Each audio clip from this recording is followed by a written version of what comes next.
Le livre du ciel, tome 11, 1er novembre 1912. L'âme qui pense à elle-même régresse et sent qu'elle a besoin de tout. L'âme qui vit dans la divine volonté ne manque de rien. Très affligée à cause de la privation de mon aimable Jésus, je priais et réparais pour tous. Mais dans mon amertume extrême, je pensais à moi en disant « Aie pitié de moi, Jésus, pardonne-moi. Ton sang et tes souffrances ne sont-ils pas pour moi aussi? Ont-ils moins de valeur pour moi ?»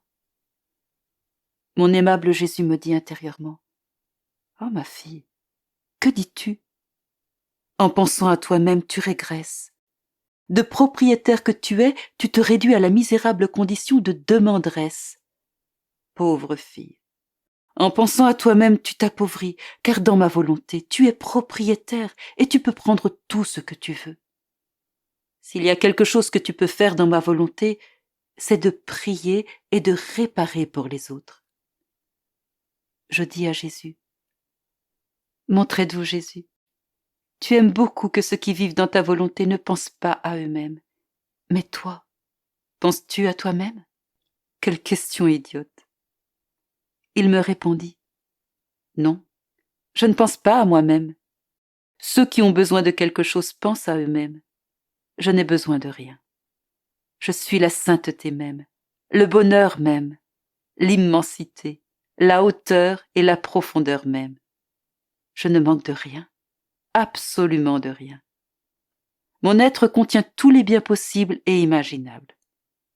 Si une pensée me vient, c'est la pensée de l'humanité. L'humanité est sortie de moi et je veux qu'elle me revienne. Je place dans la même condition que moi les âmes qui veulent vraiment faire ma volonté. Ces âmes ne font qu'un avec moi. Je les fais propriétaires de mes biens parce qu'il n'y a pas d'esclavage dans ma volonté. Ce qui est à moi est à elles. Ce que je veux, elles le veulent.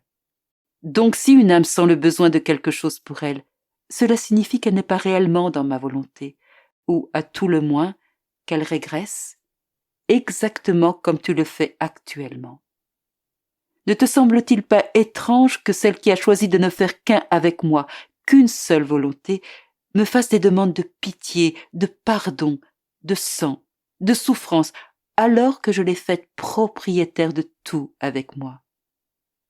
Je ne vois pas quelle pitié ou quel pardon je peux lui donner, puisque je lui ai tout donné.